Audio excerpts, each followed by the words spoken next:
আমার উদ্যোক্তা জীবনের সবচেয়ে বড় সমস্যা ছিল যে শুরুতেই সবাই খুব আঁতকে উঠলো যখন আমি শুনলো যে আমি এরকম করতে যাই। মূলত শিল্পী হিসেবেই পরিচিত। তো শিল্পীরা কি হয়, একটু উড়াধরা হয়, শিল্পীরা একটু বেহিসাবি হয়। তারা বললো তুমি শিল্পী মানুষ, তুমি কি এরকম একটু উদ্যোক্তা হয়ে উঠতে পারবা? এটি ছিল একটি বড় সমস্যা। যেটা খুব মজার সেটা হইতেছে যে যখন আমরা কাজটা শুরু করলাম, বাজারের ব্যাপারে আমরা কিছুই জানতাম না। যে বাজার বিপণন এটা কিভাবে হয়, কারা কেনে, সেইটা আমাদেরকে আস্তে আস্তে জানতে হয়েছে, শিখতে হচ্ছে। কাস্টমারদের রিয়াকশন তো খুবই ভালো। এটা মূলত গিফট আইটেম হিসেবে খুব জনপ্রিয়তা পেয়েছে। এমন ধরেন যে প্রেমিক প্রেমিকাকে উপহার দিচ্ছে, আমরা খবর পাই। দেশের মানুষ যখন বিদেশে যাচ্ছে তখন দেশের স্মারক হিসেবে এটা নিয়ে যাচ্ছে। তো ক্লাস 5 পাস মা যদি ন্যাশনাল অ্যাওয়ার্ড পাইতে পারে, তা আমরা আসলে বিশ্ববিদ্যালয়ে পড়ে তাহলে কি করলাম? আমরা সেই হিসাবে কিছু করতে পারিনি। আমি বেসিক্যালি একজন শিল্পী, এবং আমি শিল্পী হতে চেয়েছিলাম প্রাথমিকভাবে। এবং ঢাকা ইউনিভার্সিটির পড়ালেখা করতে করতে আমার মনে হয় যে আমাদের দেশটা, আমাদের কালচারটা আমাদের আরো ভালোভাবে জানা দরকার। এই জন্য আমরা বেরিয়ে পড়েছিলাম, আমি এবং আমার বন্ধুরা। আমাদের বাসায় আমার মা একটি সমবায় সমিতি তৈরি করেছিলেন। তার জন্য নকশিকাঁথ আঁকা হতো। আমার মায়ের খুব দুঃখ ছিল যে তার 7 ছেলে মেয়ে একটাও আঁকা আঁকি জানে না। তো আমি তার ছোট ছেলে। তো বলতে একজন যদি আঁকতে জানে তাহলে খুব ভালো হয়। তা আমাকে উৎসাহিত করা হয়েছে পরিবার থেকে। আমি তো প্রায় বলতে গেলে জন্মের পর থেকেই দেখছি যে আমাদের পরিবারে এরকম কাঁথা তৈরি হচ্ছে, নানা রকম হস্তশিল্পের কাজ হচ্ছে। এটা খুবই স্বাভাবিক ব্যাপার ছিল আমাদের পরিবারে। তা আমি তো বলতে গর্ববোধ করি যে ভাষা আন্দোলনেরও আগে আমার মা 18 বছর বয়সে একটি প্রেমের কবিতা লিখেছিলেন। আমার মায়ের একটি আত্মজীবনী আছে, তাতে উনি লিখেছেন বাবা যখন অসুস্থ হয়ে পড়লেন, অনেকগুলো ছেলে মেয়ে নিয়ে পরিবারটার কিভাবে রক্ষা পাবে, তখন সরকার থেকে নতুন দেশ সমবায় সমিতি করার ব্যাপারে উৎসাহিত করা হয়েছিল। তখন মা এই সমবায় অফিসারের সাথে যুক্ত হয়ে আরো অনেক মহিলাদেরকে যুক্ত করে সমবায় সমিতি গড়ে তোলেন। এবং সরকার থেকে একটি ঘর করে দেওয়া হয় তাদের জন্য, একটা জায়গা দেওয়া হয় তাদের জন্য, যেহেতু মহিলাদেরকে নিয়ে তারা কাজ করছেন।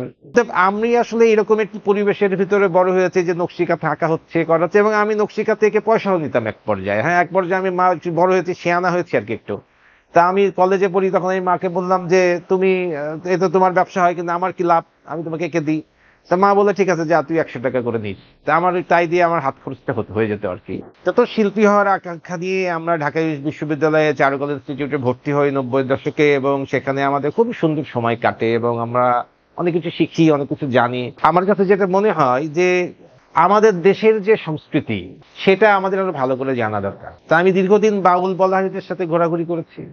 আমি দীর্ঘদিন দেশের বিভিন্ন অঞ্চলের লোকশিল্পীদের, কখনো তাঁতিদের সাথে, কখনো ধামরায়ে, কখনো জামদানি পল্লীতে, কখনো টাঙ্গাইলে, এদের সাথে আমরা কাজ করেছি। মূলত গবেষণাটা ছিল আমার উৎসাহের জায়গা, মানে জানতে চাওয়া থেকে গবেষণা করা, সেখান থেকে আমি গবেষক হয়ে ওঠা।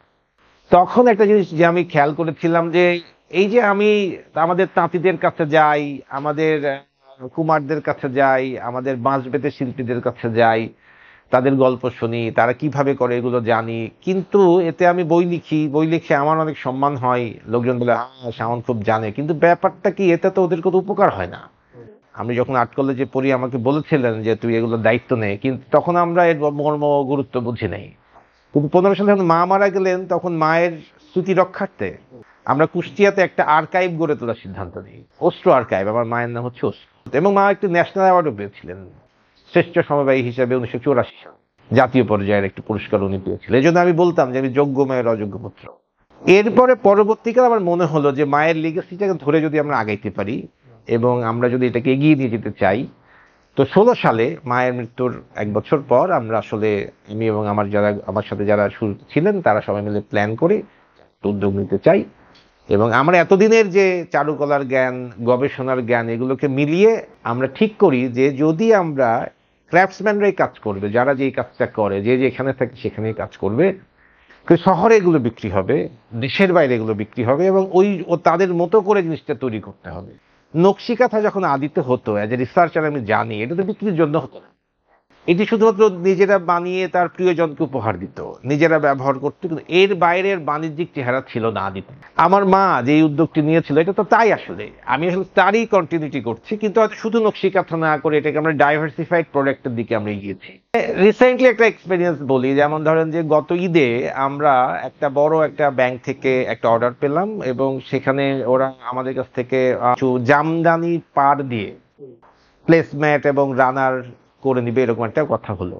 এখানে 150 তাঁতি কাজে লাগলো, পরে 150 তাঁতি তারা ইনভলভ করতে হলো, কারণ অল্প সময়ের ভেতরে নির্দিষ্ট সময়ের কাজ দিতে হবে, এবং তাতে তাঁতিদের একটা বিপুল অংশ খুবই উপকৃত হলো। আমাদের জামদানি বা নকশিকাঁথা দিয়ে করা শিল্পকর্ম এটি শেষ পর্যন্ত অ্যাকোয়ার করলো দিল্লির একটা মিউজিয়াম। এইটি আমার মনে হয় যে আমাদের সাফল্যের একটি বড় কারণ।